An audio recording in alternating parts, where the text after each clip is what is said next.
हमारे चैनल को सब्सक्राइब करें और बेल आइकन दबाएं।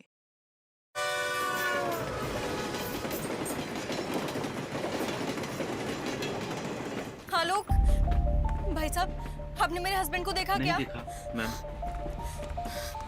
भाई साहब, आपने मेरे पति को देखा क्या? नहीं देखा हमने किसी। आपने मेरे पति को देखा?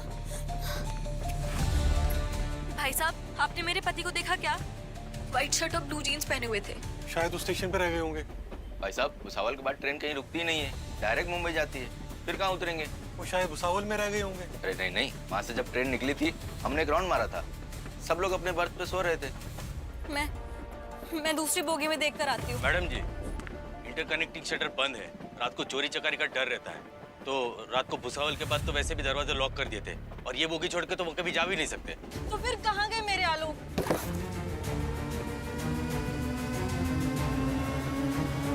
खून खून खून, या खून है सीट के नीचे। हटो, साइड हटो। गोपाल, खोलो इसे।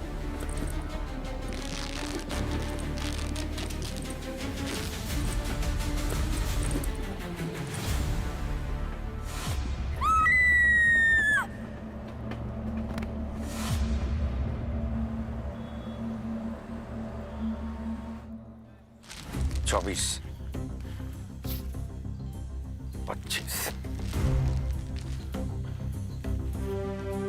सर, बॉडी को 26 हिस्सों में काटा है। बहुत फुर्सत में बैठ के काटा है बॉडी को। इतना टाइम था क्या खूनी के पास, वो भी इतने लोगों के बीच में?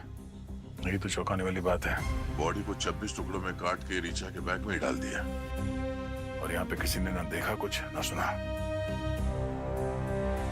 तो इसका जवाब तो ये पैसेंजर्स और इसकी पत्नी दे सकती है कि आखिर इस बोगी में हुआ तो हुआ क्या है। देखता हूँ।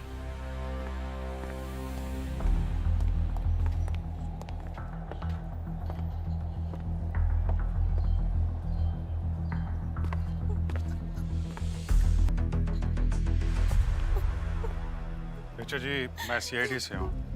मेरा आलोक, मुझे मेरा आलोक को लौटा दीजिए सर। मुझे ऐसे छोड़ के कैसे जा सकता है? प्लीज संभालिए अपने आप को। आपको ऐसा क्यों लगता है कि वो आपके पति आलोक हैं? उनका तो चेहरा भी पहचान में नहीं आ रहा है। सर, वो ब्रेसलेट, अंगूठी, कपड़े सब उन्हीं के थे। रात में सोते समय उन्होंने वही पहना था। उनको वेटिंग रूम में लेके जाओ। आप चलिए, आराम करिए।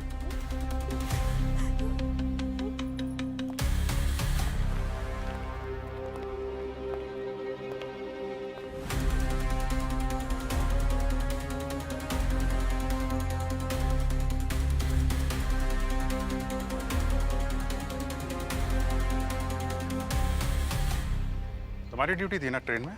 जी सर। ट्रेन के अंदर कोई सीसीटीवी कैमरा वगैरह तो दिख नहीं रहा। नहीं सर, अभी इनमें नहीं लगी, नई ट्रेनों में लगा दी गई हैं, जल्द ही इनमें भी लग जाएंगी। बोगी के अंदर हुआ क्या था एग्जैक्टली डिटेल में बताओ मुझे। जी सर, ये जो मैडम रो रही हैं सर, ये और इनके पति नागपुर से ट्रेन में चढ़े थे। फिर मैम, भुसावल तक हम लोग बढ़िया खाते पीते आ रहे थे। हम लोगों ने रात में एक गेम भी खेली थी, डमसराज। मैंने उसका ब्लॉग भी बनाया था, ये देखिए। रात में करीब 2:30 बजे के आसपास जब ट्रेन भुसावल स्टेशन निकल चुकी थी, तब हम सब अपनी अपनी बर्थ पर सोने के लिए चले गए थे। ऋचा जी नीचे वाली बर्थ पे थी और आलोक जी ऊपर वाली बर्थ पे। सुबह करीब 6:30 बजे के आसपास जब ट्रेन मुंबई स्टेशन पहुंचने वाली थी, तब ऋचा जी जोर जोर चिल्लाने लगी कि उनके पति गायब हो गए, उनके पति गायब हो गए। और ये ट्रेन के दरवाजे वगैरह? सर, भुसावल से ट्रेन कंटिन्यू चलती है और मुंबई ही आके रुकती है। 4.5 घंटे के लिए हमने चारों दरवाजे लॉक कर दिए थे।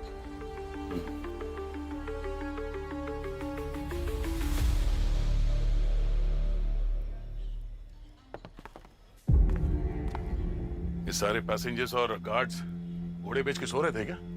या नींद की गोलियां खाली थी? इतने भरे हुए डब्बे में किसी ने यहाँ पे कुछ होते हुए देखा नहीं, नहीं सुना। ऐसे हो सकता है? हाँ सर, हड्डियां कितनी मजबूत होती हैं। इन्हें काटने के लिए तो हथियार भी बड़ा ही होना चाहिए ना। हाँ सर, ऐसा चमत्कार तो कोई जादूगर भी नहीं कर सकता सर। इस डिब्बे की अच्छी तरह से तलाशी लो। अगर इस बॉडी को ट्रेन के अंदर काटा गया है तो खून के छींटे भी जरूर उड़े होंगे। देखो जरा। मैडम, मेरी नींद बिल्ले जैसी है, एक सुई गिरे तो नींद खुल जाए, और यहाँ तो सामने के सामने एक जिंदा आदमी का मुंह कुचल दिया गया, उसकी बॉडी के टुकड़े टुकड़े कर दिए गए और मुझे आवाज तक सुनाई नहीं दी। ऐसा नहीं हो सकता कभी।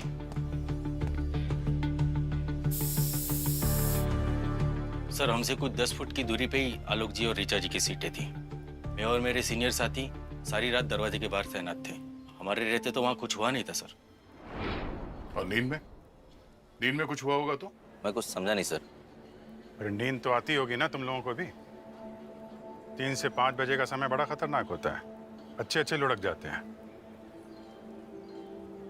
जो भी बोलना सोच समझ के बोलना।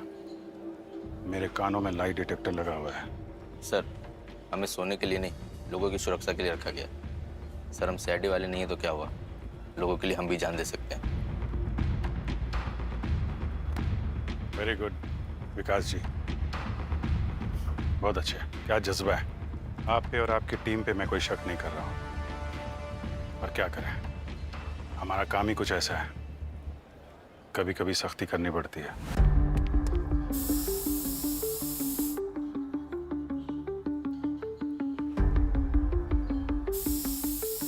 ट्रेन 7 बजे निकलती है नागपुर से और भुसावल स्टेशन पहुंचती है रात 2:30 बजे।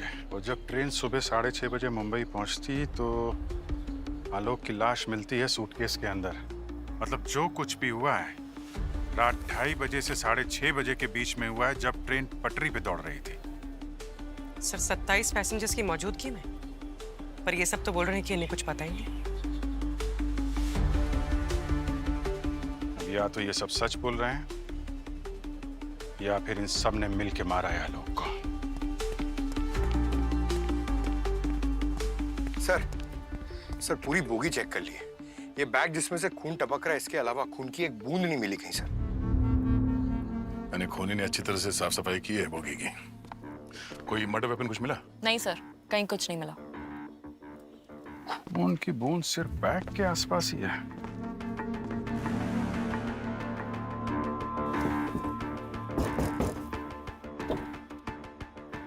पंकज, एक काम करो, बोगी में जितनी भी खिड़कियां हैं ना, चेक करो, कोई खिड़की खुली या टूटी हुई तो नहीं है। Right sir.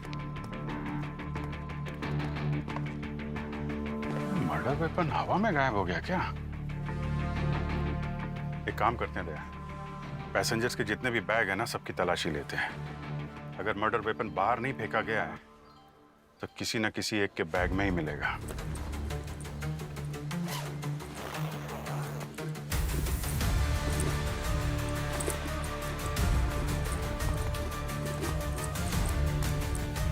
सर। हाँ पंकज। सर, ये बोगी की जितनी भी खिड़कियां हैं ना, सब बराबर है सर, एक भी टूटी हुई नहीं है।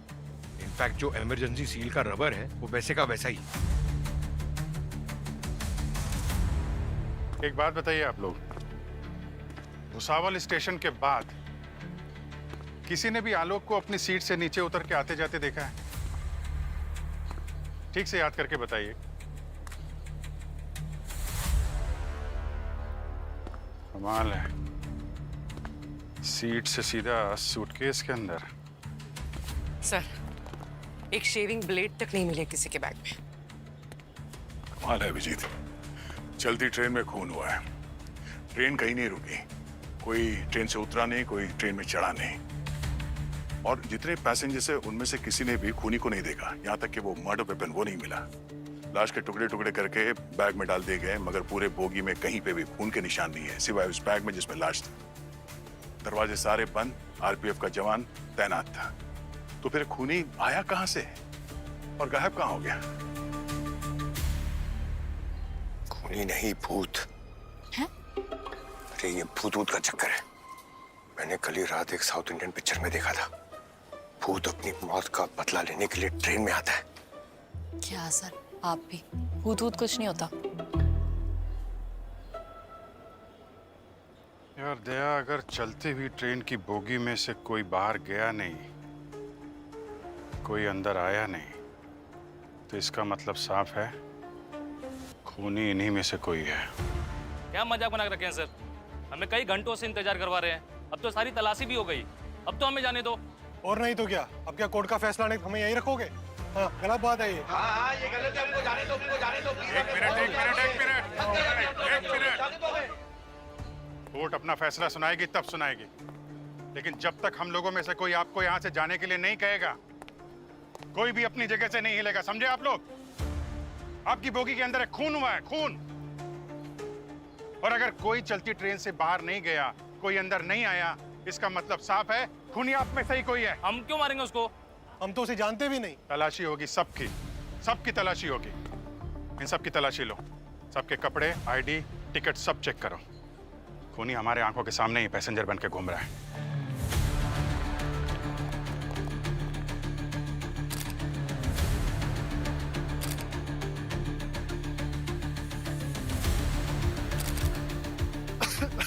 Thank you.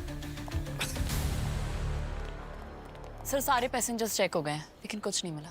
मिल गया सर, मिल गया, खूनी मिल गया सर। मैं बताता हूँ। अब ये देखिए, इस बोगी में 27 लोग थे। अभी हमारे सामने 26 लोग खड़े, मतलब 27वां खूनी है ना सर।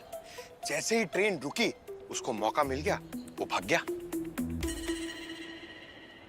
भाई साहब, 27वां आदमी भागा नहीं है।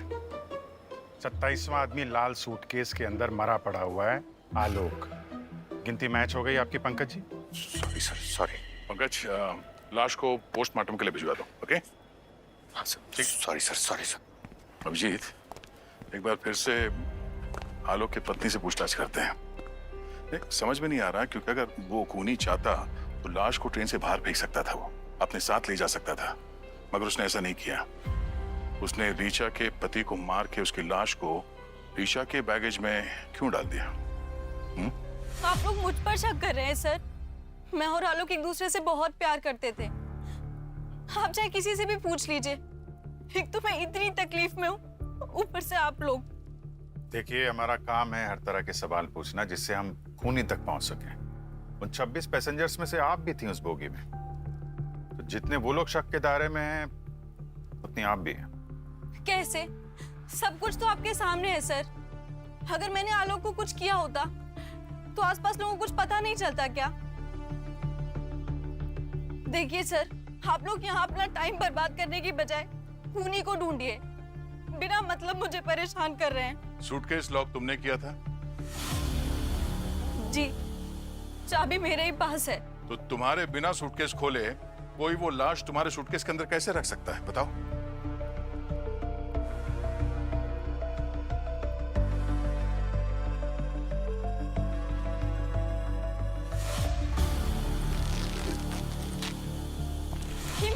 ये मेरे बैग में। आप ही का बैग है, मैं चोरी नहीं कर रहा हूँ। ये मेरा बैग नहीं है। क्या? ऐसे कैसे तुम्हारा बैग नहीं है? अभी तक तो ये तुम्हारा बैग था ना। अब बातों में फंस रही हो तो बहाने बना रही हो। सर आप ये लीजिए, आप खुद चेक कर लीजिए। ये मेरे सूटकेस जैसा दिखता जरूर है, पर मेरा नहीं है। मेरे सूटकेस का तो आगे वाला जिप टूटा था। तो फिर तुम्हारा सूटकेस कहाँ है? पता नहीं सर, मैं घर से तो अपना सूटकेस लेकर ही निकली थी, लेकिन शायद खूनी ने ये चेंज कर दिया होगा। सर मुझे कुछ याद नहीं है। नागपुर से जब चढ़ी थी तो मैंने ये सूटकेस नहीं संभाला था। अभिजीत, ये चाबी इस बैग की नहीं है। तो इसका मतलब खूनी तुम्हारे जैसे लाल रंग के सूटकेस लेके चढ़ता है, तुम्हारे पति का खून करता है और उसके लाश के टुकड़े करके इस बैग में डाल के चला जाता है। मुझे नहीं पता सर। तो तुम्हारा बैग कहाँ है? तुम्हारा बैग खूनी ले गया? उस साल के बाद ट्रेन कहीं पे रुकी भी नहीं थी। नहीं पता सर, मुझे नहीं पता, कुछ नहीं पता मुझे। अभिजीत, मैं और अमनी नागपुर स्टेशन जाके पता करते हैं, जहाँ से कहानी शुरू हुई, वहीं से कुछ पता चलेगा। ठीक है, चलो। पंकज सर, भुसावल स्टेशन से लेके मुंबई स्टेशन तक जो रेलवे ट्रैक है ना, उसको ड्रोन से चेक करो। देखो कोई लाल बैग या मर्डर वेपन जैसी कोई चीज दिखती है क्या? सर ये तो भूसे के ढेर में सुई ढूंढने जैसा है। हमारे पास दूसरा कोई चारा नहीं है पंकज। खूनी को पकड़ने के लिए भूसा जलाना भी पड़े तो जला दो। जाता हूं सर। सर। हाँ पूर्वी। सर पैसेंजर सारे इरिटेट हो रहे हैं, क्या करें? ठीक है, उनके नाम और पते तो हैं हमारे पास, जाने दो। लेकिन उनको बोलो शहर छोड़ के ना जाए। Okay sir. और सर ये रिचा? ऋचा के खिलाफ हमारे पास कोई ठोस सबूत नहीं है। जाने दो, लेकिन 24 घंटे नजर रखो इस पर।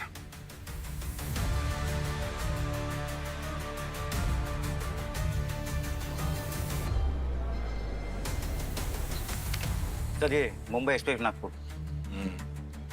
ये सेकंड एसी जो बोगी है उसके सामने जो सीसीटीवी कैमरा है उसका फुटेज दिखाओ। ये सेकंड एसी है जी।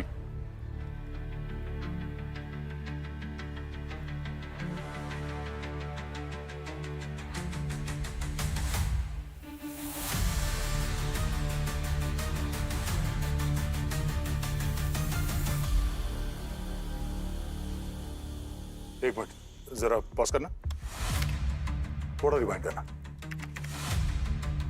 एक मिनट पॉज करो।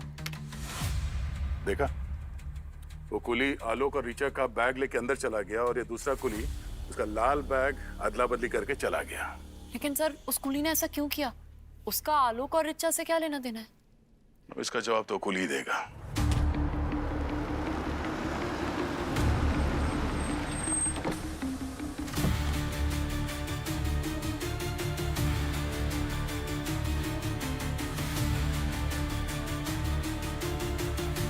यही है वो।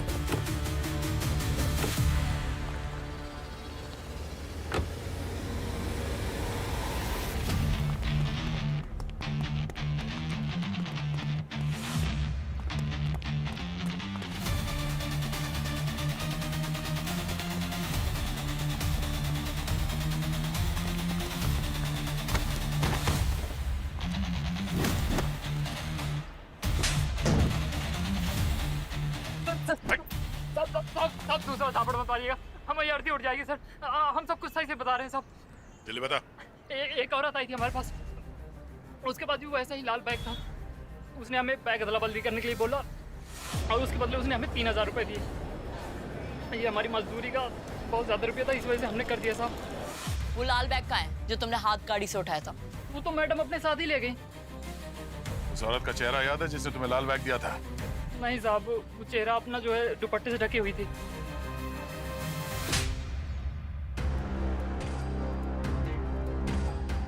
सर ऋचा सच बोल रही थी, उसे बिल्कुल नहीं पता था कि उसका बैग कब और कहां बदला गया।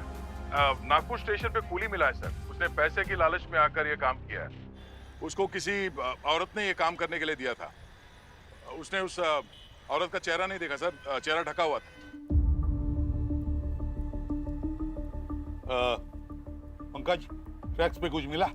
सर भूसावल से लेके मुंबई तक का पूरा ट्रैक छान मारा और वापस आके ड्रोन की पूरी फुटेज वापस से चेक की, लेकिन कुछ भी नहीं मिला सर। पूर्वी सर, कुछ रिश्तेदार मिलने आ जा रहे हैं, पर रिचा और उसके घर वालों से कोई भी बाहर नहीं निकला है। सर मैंने आस पड़ोस में पूछताछ की, सबका यही कहना है कि रिचा और आलोक का रिश्ता बहुत ही अच्छा था। जब भी उन्हें देखा है साथ में देखा है, हमेशा खुश नजर आते थे वो लोग।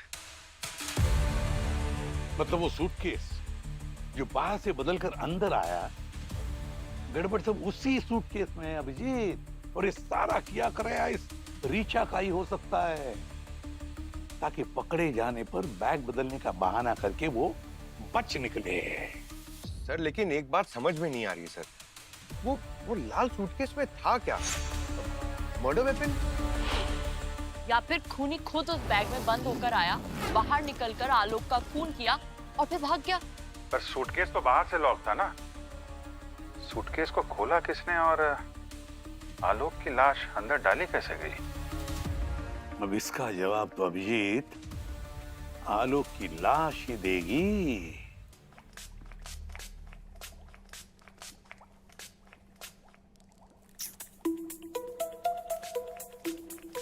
सर, वाह सर, प्लास्टिक का सिक्का। Don't touch it. ये खड़ूस ने मुझे गिफ्ट किया है। सर एक बात पूछूं आपसे? पूछो। सर क्या ये एसीपी सर आजकल की मॉडर्न टेक्नोलॉजी से वेल अपडेटेड है? उसका नाम एसीपी प्रद्युमन है। एसीपी का दिमाग एआई से भी ज्यादा तेज चलता है। And never ask these kind of questions. Particularly regarding ACP sir.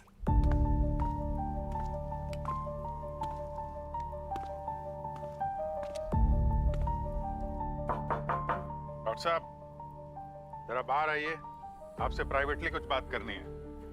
अरे भैया, आइए, यहाँ आइए सर।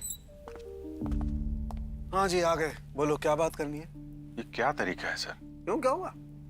आप तारीख पे तारीख दिए जा रहे हो। हाँ। तारिका जी की तारीख कब आएगी? ओह माय गॉड, मतलब तारिका ने तुमसे मिलने की तारीख तय नहीं की? अरे यार Abhijit, I am so sad. बड़ी खुशी हो रही है आपको, बड़ी खुशी हो रही है। अरे के कुछ बुलाइए। हाँ बोला ना, बहुत कुछ बोला बॉस। इसका चेहरा किसी भारी पत्थर से बार बार मार करके एकदम कुचल दिया गया है ताकि चेहरा पहचान में ही नहीं आ सके। अरे कुछ नया बताइए सर, ये हमें पता है। अच्छा, हाँ, इतने बड़े फोरेंसिक एक्सपर्ट हैं आप, तो कुछ ऐसी चीज बताइए जो हमें पता ना हो, कुछ नया हो। देखा गलत थोड़ी बोला है। कुछ गलत नहीं बोला। अच्छा, तो आपको ये बात पता है क्या, ये लाश के जो इतने टुकड़े हुए हैं ये किसी इलेक्ट्रिक आरी से काट करके हुए हैं? इलेक्ट्रिक आरी से? जी। इलेक्ट्रिक आरी से ट्रेन में? कहीं पर छींटे तो नहीं उड़ी थी? ये इलेक्ट्रिक आरी साउंड प्रूफ थी क्या? अरे यार, मतलब सर इलेक्ट्रिक आरी है, ट्रेन में आवाज आई होगी ना। ये बस करो यार, अपने थॉट की ट्रेन को जरा ब्रेक दो। बॉस, ये लाश ट्रेन में काटी ही नहीं गई है। तो क्या तेरे घर में काटी गई थी? अरे क्या यार तुम बात करता है यार। सर ये लाश कब और कहाँ काटी गई है, बताइए ना। देखो, मुझे इतना पता है कि लाश 3 दिन पुरानी है, सड़ न जाए इसलिए इस पर फॉर्मेलिन छिड़क दिया गया है। 3 दिन पुरानी? जी हाँ। अरे सर, कल रात 3 बजे तक आलोक ट्रेन में ही था, पैसेंजर्स ने देखा है, हमने भी वीडियो में देखा है उसे। सर लेकिन अगर ये लाश 3 दिन पुरानी है तो ये आलोक की तो हो ही नहीं सकती। ये लाश आलोक की है ही नहीं, आलोक जिंदा है। आलोक जिंदा है तो फिर ये लाश किसकी है सर? वही तो हमें पता लगाना है कि ये लाश है किसकी। ये मैं कैसे बताऊं भाई? अरे तुम लोग ढूंढो ये लाश है किसकी। सर मेरा तो सर चकरा रहा है सर। ये लाश जिसकी भी है, इसे नागपुर स्टेशन पे उसी वक्त चढ़ाया गया था जब सूटकेस की अदला बदली हुई है। ये लाश कटी हुई ही ट्रेन में आई थी। बिल्कुल सही अभिजीत, कोई तो रीचा को फंसाने की कोशिश कर रहा है आलोक के खून में। फिर आलोक कहाँ गायब हो गया सर? वो भी तो ट्रेन में ही था। सर मेरी काउंटिंग गलत हो ही नहीं सकती, मैंने कहा था ना आपसे। सर ये आलोक ही है 27वां पैसेंजर जो ट्रेन से गायब हुआ था। अरे यार पंकज, थोड़ी देर के लिए उस ट्रेन से तुम उतर जाओ। पहले हमें ये पता लगाना है कि आदमी है कौन। इसे ऋचा को फंसाने के लिए इतनी बेरहमी से मार के काटा गया है, और आलोक के गायब होने से इसका क्या कनेक्शन है? अभिजीत, इस लाश की टिकट नागपुर में कटवाई गई है। इसके बारे में वहीं पर सब कुछ पता चल जाएगा, नागपुर में। क्या आलोक जिंदा है? पापा, आपने सुना आलोक जिंदा है? फिदल तुम्हारे भैया जिंदा है। सर आपके साथ आए हैं क्या आलोक? कहाँ है आलोक? आलोक देखिए, वो हमारे साथ नहीं है, लेकिन आप उन्हें ढूंढने में हमारी मदद कर सकते हैं। ढूंढने में मदद मतलब? देखो रिचा, वो सूटकेस तुम्हारा नहीं था, ये हमें पता चल चुका है। उसमें लाश भी किसी और की थी। तुम्हारा पति आलोक जो तुमसे बहुत प्यार करता था, ट्रेन से अचानक क्यों, कब और कहाँ गायब हो गया, इस पहेली को सुलझाने में तुम्हें हमारी मदद करनी होगी। अब ठीक से याद करके बताओ, उस रात 2:30 बजे जब आलोक ने तुम्हें नीचे की बर्थ पे सुलाया, उसके बाद क्या हुआ? मैम मैं आपको बता चुकी हूँ कि मैं सो गई थी। सुबह जब 6 बजे उठी तो वहाँ आलोक नहीं थे। तो आलोक को ट्रेन निकल गई? ये तो आप लोग बताएंगे ना, मेरा बेटा कहाँ गायब हो गया 26 लोगों के बीच चलती ट्रेन से।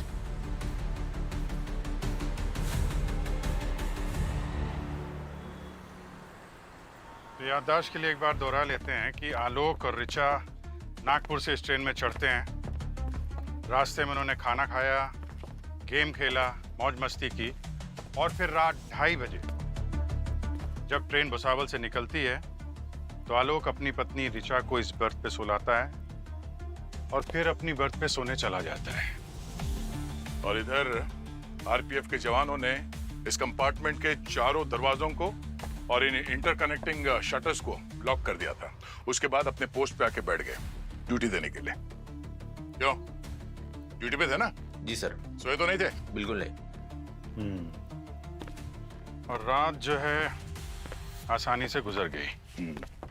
फिर सुबह 6:30 बजे ऋचा नींद से जगती है और आलोक को अपनी सीट पे ना पाके चिल्लाने लगती है, लेकिन आलोक कहीं नहीं मिलता। ट्रेन की बोगी की सभी खिड़कियां सही सलामत हैं, तो फिर आलोक कहां से और कैसे?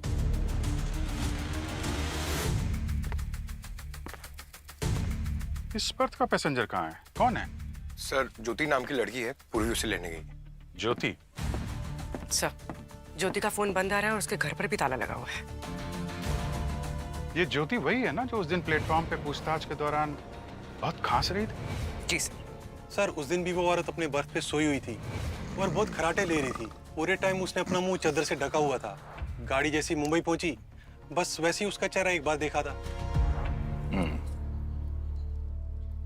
चेहरा ढका हुआ था और अब घर से भी गायब है।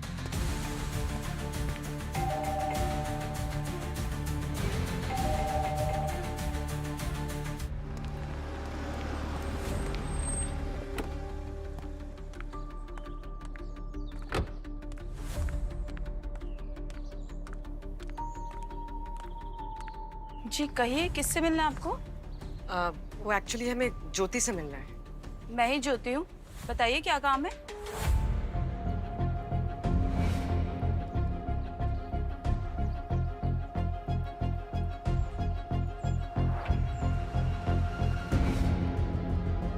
अभिजीत, ये जो भी कोई है ज्योति की नकली आइडेंटिटी बनाकर ट्रेन में सफर कर रहा था।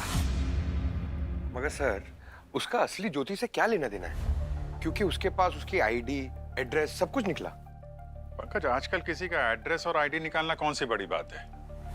लोग सोशल मीडिया पे अपनी सारी इंफॉर्मेशन डाल देते हैं। इस ज्योति ने भी वहीं से निकाला होगा। अवनी। जी सर। क्या एआई का यूज करके इस लड़की का चेहरा तुम मर्द के चेहरे में बदल सकती हो? मेरा मतलब है जेंडर चेंज कर सकती हो? यस सर, एआई सॉफ्टवेयर से हो जाएगा। तो फिर जल्दी करो अवनी, पता तो चले इस नकली चेहरे के पीछे कौन सा चेहरा छुपा हुआ है।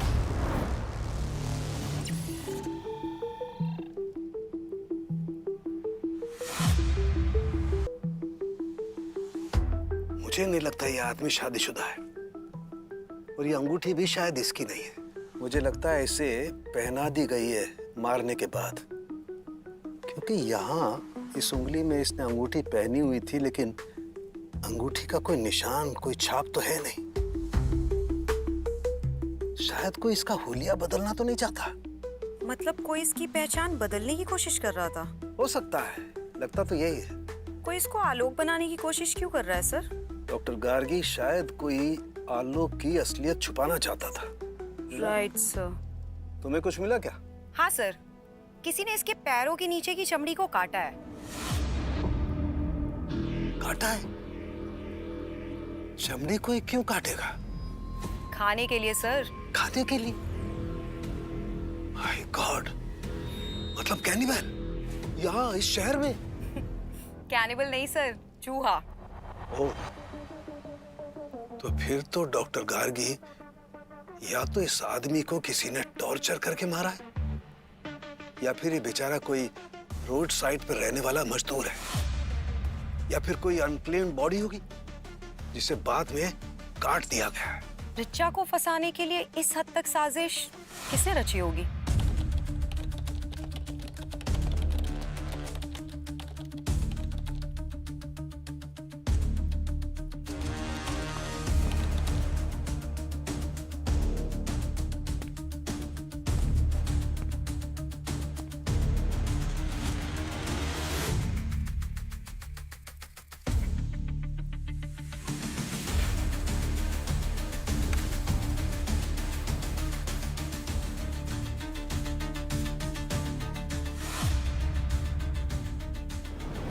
आलोक?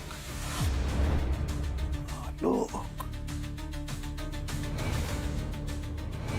आलोक की ज्योति बनकर उसकी सीट पे बैठा हुआ था। मगर सर फिर वो सीट नंबर 12 पे था कौन? क्योंकि पैसेंजर्स तो ये कह रहे थे कि पूरे टाइम वहां पर कोई चादर ओढ़ के खराटे ले रहा था। अगर ये रीचा का पति आलोक था तो फिर रीचा ने उसे पहचाना कैसे नहीं जब वो ज्योति बनकर घूम रहा था? ये कोई हिंदी पिक्चर नहीं जिसमें हीरो कपड़े बदलकर, हेयर स्टाइल बदलकर घूमता है तो हीरोइन उसे पहचानती नहीं। अभिजीत, दाल में बहुत कुछ काला है। इन दोनों मियां बीवी की मिली भगत है। मगर इतना सब ड्रामा किया क्यों? इतना ड्रामा किया क्यों? इसका जवाब तो अब रीचा ही देगी। क्या बकवास कर रहे हैं आप लोग? अरे मेरा बेटा ऐसा क्यों करेगा? अब ये तो आपकी बहू ऋचा ही बताएगी। कहाँ है वो? बुलाइए उसको। मैं बुलाती हूँ। भाभी, भाभी, रीचा भाभी, भाभी, भाभी कमरे में नहीं है। ऋचा, ऋचा,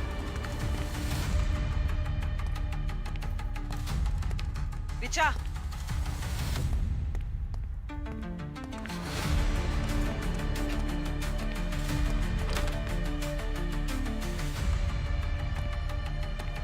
कपड़े कहाँ रखती हो? कबर्ड में ही रखती है मैम। सूटकेस? सूटकेस भी वही रहता है।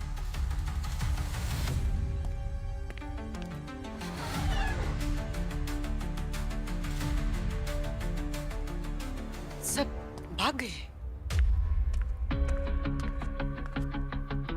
बोला था ना उस पर ठीक से नजर रखने के लिए। इतनी लापरवाही, ध्यान कहाँ है तुम्हारा? Sorry sir.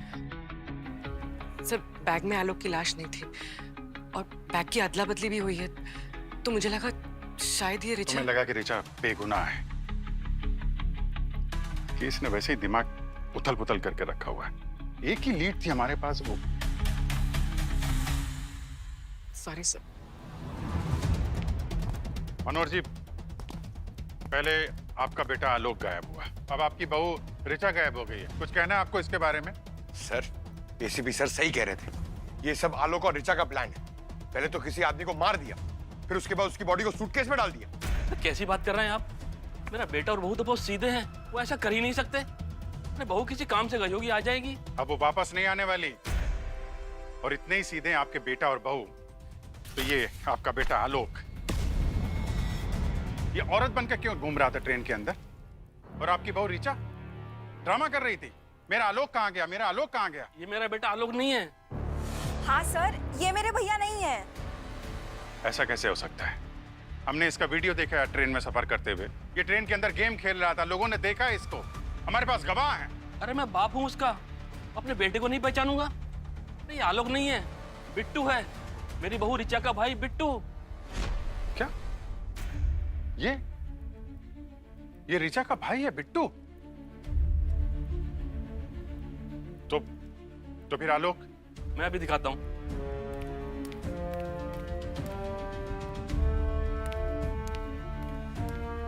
यह है मेरा बेटा आलोक। सर, मतलब ऋचा अपने भाई बिट्टू को अपना पति आलोक बनाकर नागपुर से सफर कर रहे थे। सर, ये क्या चल रहा है इस केस में? ये लोग ट्विस्ट पे ट्विस्ट लाए जा रहे हैं। ये दोनों भाई बहन मिलके कौन सी खिचड़ी पका रहे हैं, कुछ समझ में नहीं आ रहा है। और अगर आलोक अभी भी नहीं मिल रहा है तो कहीं ऐसा तो नहीं कि उस लाल सूटकेस में जो लाश है वो आलोक की ही है और इन भाई बहन ने मिलके उसे 3 दिन पहले ही मार डाला है। अच्छा, 16 दिसंबर को ऋचा जब स्टेशन के लिए निकली थी तो आलोक और बिट्टू साथ में थे क्या? तीनों निकले थे ना साथ में? नहीं सर, सिर्फ ऋचा और दामाद जी घर से निकले थे मुंबई जाने के लिए। अगर आलोक के साथ ऋचा निकली थी तो फिर ट्रेन के अंदर बिट्टू आलोक बनकर कैसे घूम रहा था? पैसेंजर तो बता रहे थे कि दोनों हस्बैंड वाइफ बनकर घूम रहे थे। ये क्या कह रहे हैं? वो तो आलोक के साथ निकले थे सर, अब उन्हें फोटो दिखाइए ना। हाँ,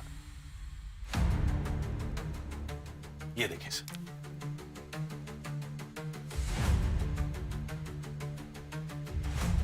आपका बेटा बिट्टू अभी कहाँ है वो? सर पता नहीं, उस दिन से वो भी घर पे नहीं आया। ये तो बड़ा चक्कर है यार। ऋचा उस दिन असली आलोक के साथ ही निकली थी यहाँ से। तो रास्ते में आलोक कहीं गायब हो गया और बिट्टू आलोक बनकर ट्रेन में चढ़ गया। सर, सूटकेस में वो जो लाश मिली थी वो आलोक की नहीं है, कंफर्म्ड है। क्या? तो फिर किसकी है? लावारिस है सर। उसे पास के एक मुर्दा घर से एक औरत ने खरीदा था वार्ड बॉय से। तो उस औरत का चेहरा देखा स्पॉट बॉय ने?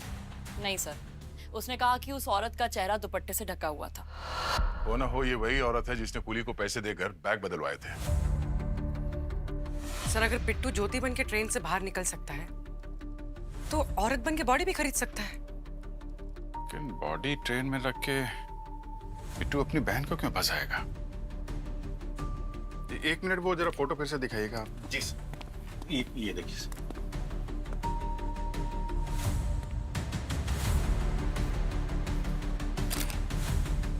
तो ये ऑटो वाला ही बताएगा कि यहाँ से स्टेशन के बीच में ऐसा क्या जादू हुआ कि एक इंसान का चेहरा ही बदल गया।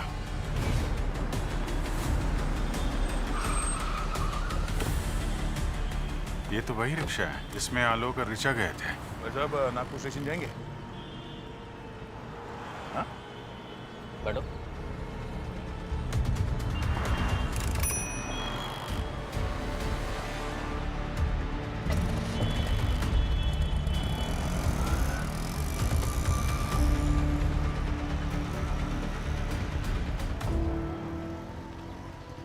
पूछ लो साहब, जो पूछना है पूछ लो।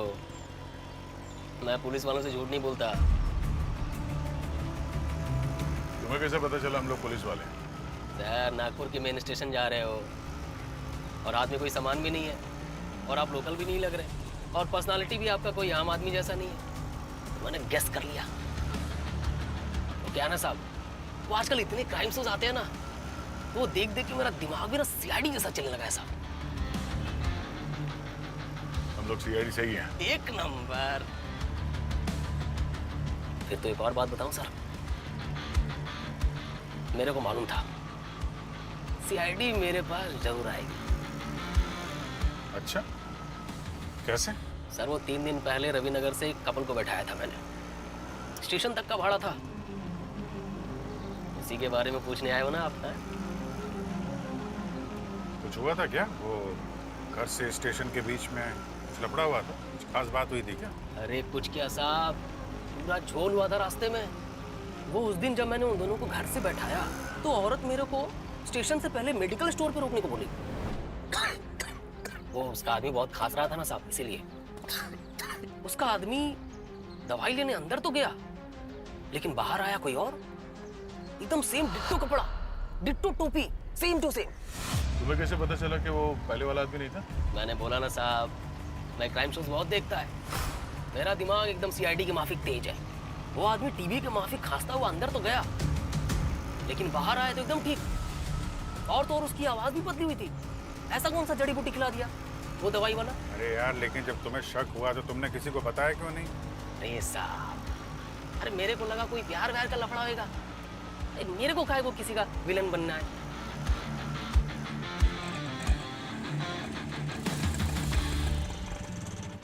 क्या हुआ भाई, यहाँ क्यों रोक दिया? साहब, अभी आपको मेडिकल शॉप जाने का होगा।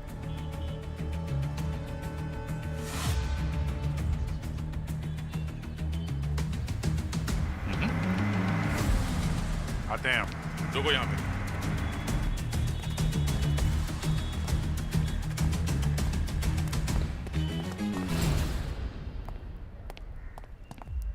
मैं बात करता हूँ।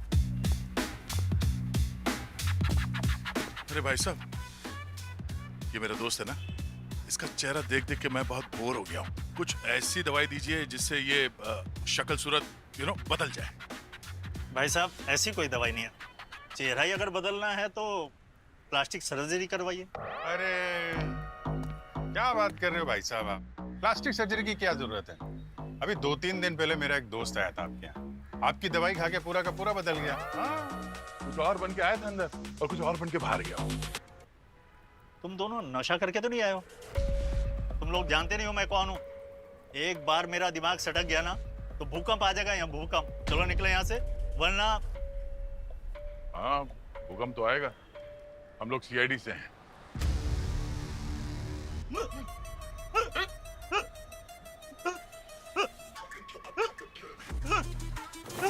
क्या हुआ भाई साहब? हिचकी की दवाई ढूंढ रहे हो क्या? हाँ? जब दया का हाथ पड़ता है ना तो अच्छों की हिचकियां बंद हो जाती है।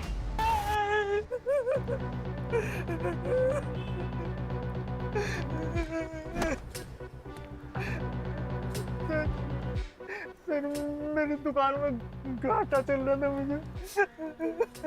बिट्टू मेरा जिगरी दोस्त वो आया और कहने लगा कि मैं तुझे 3 लाख रुपए दूंगा।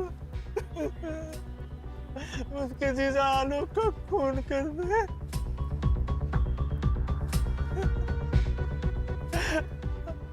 अब आप ही बताइए ना सर, आप थोड़े दयालु लग रहे हैं। 3 लाख में मेरा कर्जा तो नहीं उतरता मगर कुछ तो मदद मिल जाती है। उसने कहा कि उसके जीजा आलोक का टुकड़े टुकड़े करके नाले में फेंक दे। तो तुमने मारा आलोक को? नहीं सर, मैंने आलोक को नहीं मारा। अगले दिन तो कुछ और ही कहानी बन गई। अब ये नई कहानी क्या है? और सर जैसा ये केस हम लोग समझ रहे थे, ये उससे भी ज्यादा पेचीदा निकला है। हाँ, मगर उनको ये पता नहीं केस चाहे कितने भी पेचीदा हो, उसे सीधा कैसे करना हम अच्छी तरह से जानते हैं। अभिजीत, ये ऋचा भाग गई है नागपुर। जल्दी से बिल से बाहर निकालो उसे। Okay sir. ऋचा नागपुर में ही है। हाँ पूर्वी बताओ। सर रिचा और बिट्टू का पता चल गया है। कहाँ पे? ये लोग अपने आप को बहुत स्मार्ट समझ रहे थे। इन्होंने अपने डैड का क्रेडिट कार्ड स्वाइप किया है आज ही आशा लॉज में। Good job Purvi, very good. Thank you sir. Asha laws.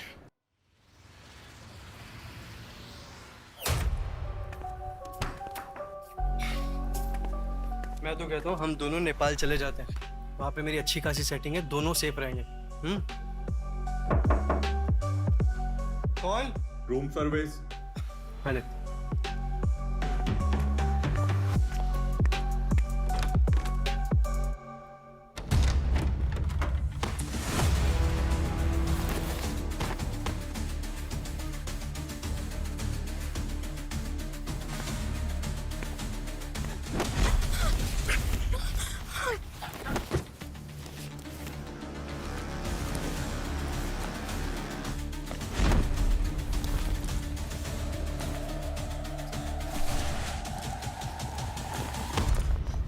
अच्छा हुआ सर आप लोग आ गए, नहीं तो आलोक हमें मार देता। आते सर, यहाँ तो फैमिली एक्शन चल रहा है। अरे यार, ये लोग तो एक दूसरे को मार ही डालेंगे। उससे वायलेंस देखा नहीं जाता है। यार दया, रुको यार, रुको यार।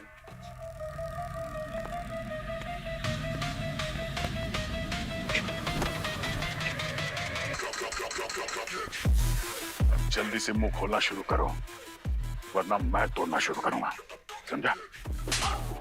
वाह रे वाह, क्या बढ़िया डेली सोप का ड्रामा बनाया तुम लोगों ने। वाह।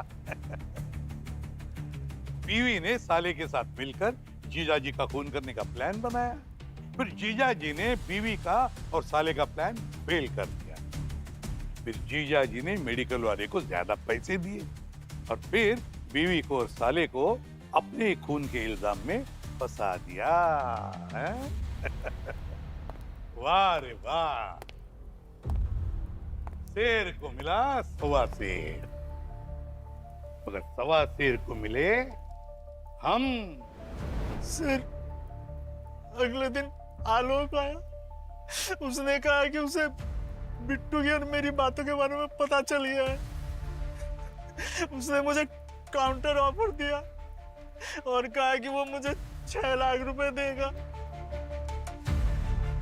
अब सर पैसे की जरूरत थी तो मैंने हाँ कर दी, मैं मान गया। उसने ये भी कहा कि बिट्टू को बोल देना तुमने आलोक को मार दिया। जबान खोलोगे तो बहुत कुछ खुलने से बच जाएगा। अब बताओ जल्दी। बिट्टू ने एक पॉन्जी स्कीम में पैसे डबल करने के लिए आलोक से 30 लाख रुपए लिए थे, पर सारे पैसे डूब जाने के बाद आलोक ने बिट्टू से हमारा नागपुर वाला घर अपने नाम करने के लिए कहा। अगर घर जीजा के नाम करता तो मेरे साथ मेरे बूढ़े माँ बाप भी सड़क पर आ जाते, इसीलिए हम दोनों ने प्लान किया कि जीजा को मार देते। पर मुझे डर था कि कहीं बिट्टू आलोक के खून में कहीं पकड़ा ना जाए, इसलिए मैंने बिट्टू को आइडिया दिया कि वो मेरे साथ आलोक बनकर ट्रेन में चढ़ जाए और फिर वहां से गायब हो जाए। अगर कहीं आलोक की लाश मिल भी जाती है तो मेरे पास सबूत होता कि आलोक तो ट्रेन से गायब हो गया था, और फिर पुलिस कभी नहीं जान पाती कि आलोक को कब और किसने मारा। सर मेरी क्या गलती थी? मैंने बिट्टू को पैसे उधार पे दिए तो अपने पैसे मांगूंगा ही ना। इसका मतलब ये थोड़ी ना है कि ये दोनों मुझे मार देंगे। इसलिए जब मैंने इनका प्लान सुना, मैंने इन्हें ही फंसाने का सोच लिया था। मैंने औरत का भेष बदल के लाश का इंतजाम किया और उस औरत के भेष में पुलिस से सेटिंग की ताकि ट्रेन में मेरी लाश मिले और ऋचा को फांसी हो जाए। इन दोनों के साथ ऐसे ही होना चाहिए सर, बल्कि मुझे अफसोस रहेगा इन दोनों को मैंने अपने हाथों से क्यों नहीं मारा। सर सारे राज खुल गए, लेकिन एक रह गया सर। अगर तुम आलोक बनकर ट्रेन में बैठे थे तो चादर के अंदर खराटे कौन ले रहा था? चादर के अंदर तकिए थे और खर्राटों की आवाज रिकॉर्ड करके हमने टेप चला दिया था। वाह, प्लान तो बड़ा सोच समझ कर बनाया था तुम लोगों ने। मगर एक बात याद रखना, क्राइम कभी भी परफेक्ट नहीं होता। अपराधी चाहे कितना भी शातिर क्यों ना हो, आखिर पकड़ा तो जाता ही है। लालच और बदले की भावना में तुम लोग अंधे हो गए थे। अब जेल की दीवारों में सड़ते रहना। ले जाओ इन्हें।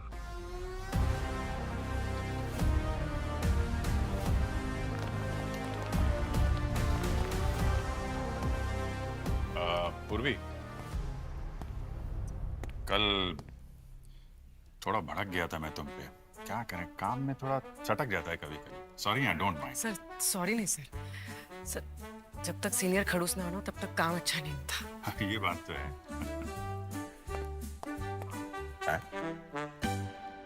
हम लोग को खड़ूस बोल के गई क्या? हम लोगों को नहीं, तुम्हें खड़ूस बोल के गई। खड़ूस। For more updates, subscribe to our channel, click the show links and enjoy watching the videos.